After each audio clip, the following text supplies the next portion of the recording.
Let's move on to some power issues now, because in its latest power alert published on the 14th of March, Eskom says load shedding remains suspended for one, good news, and that's due to a stable system and adequate emergency reserves.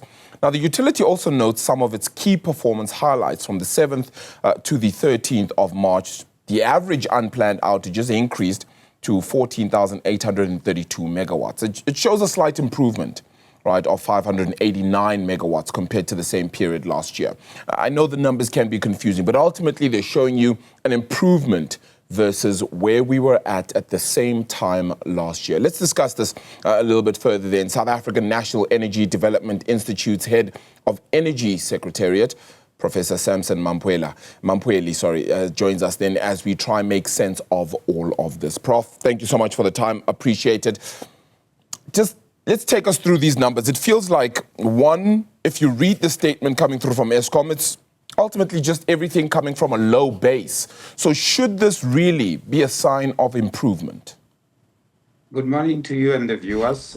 Yes, if you look at the statement, it paints a very good picture in terms of improvement.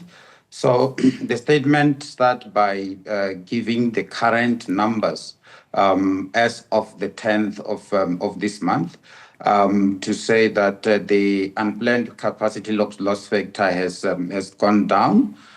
There's some improvement there. That's basically the breakdowns has gone down. And then it then talks about the peak demand, which was sitting at about, which was expected to be about 25,000 megawatts. And with planned maintenance sitting at 6,645 megawatts.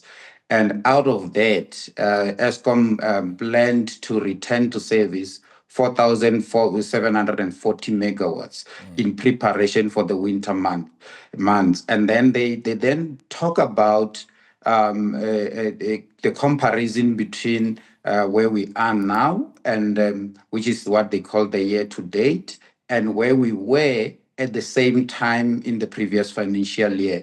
There is a 6.6% improvement in the year-to-date unplanned capacity loss factor, which basically tells us that the system is much more stable today than it was in the past. The other key component of this statement is the diesel savings of 16.76 billion rands. Yeah. What that means then is that when they do their application for tariff increases, they will then have to subtract the 16.76 billion rand. If they had spent that money, it was going to be part of the cost of electricity generation. Therefore, the public was supposed to be going to pay for that 16.76 billion rand.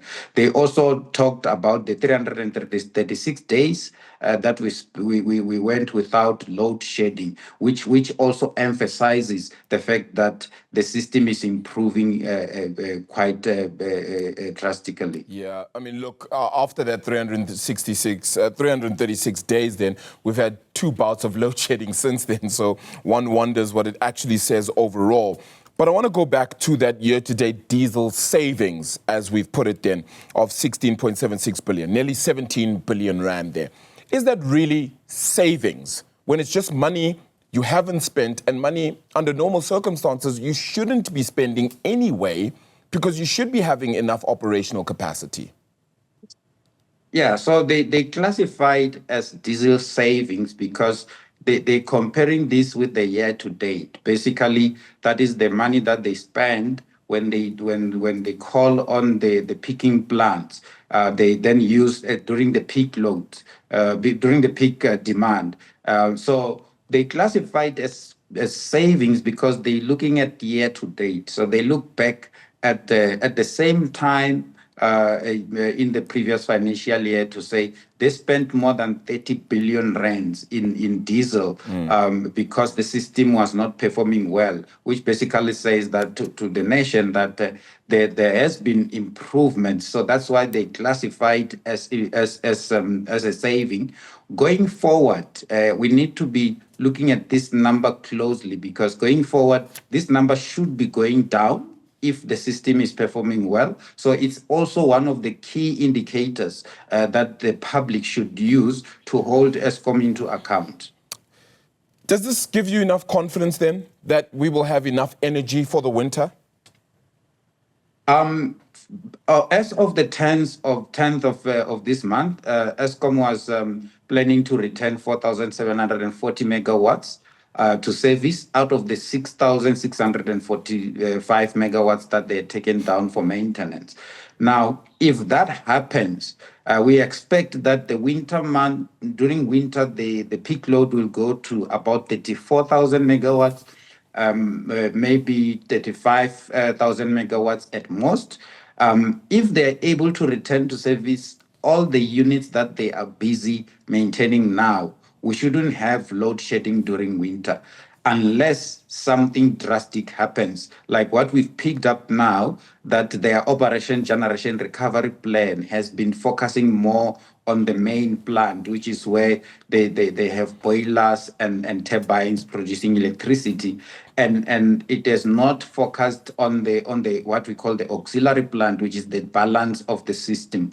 And that's where we're starting to pick up problems. That's why we had those two incidences of load shedding, one being very intense and the other one being on the milder side of things.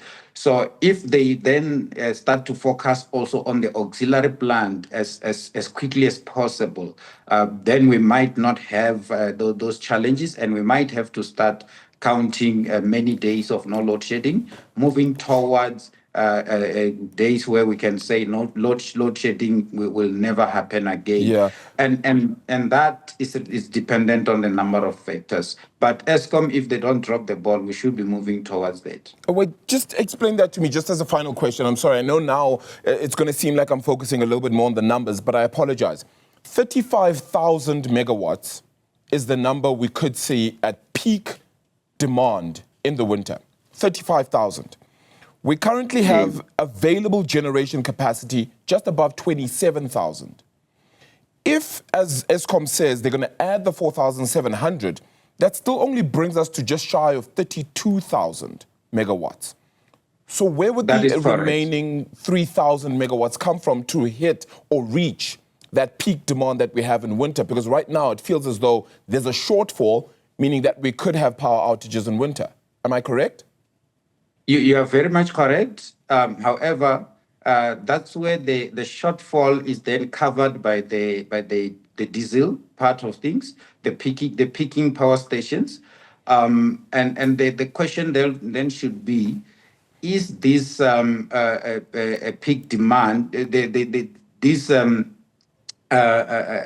shortfall, how does it compare to the previous years? And how is it going to affect the diesel spend going forward? That's the one thing. The other part is the fact that we still have renewable energy capacity that has not been accounted for in these numbers. We have learned that in the past, we had up to 2,000 megawatts coming from the wind energy side of things.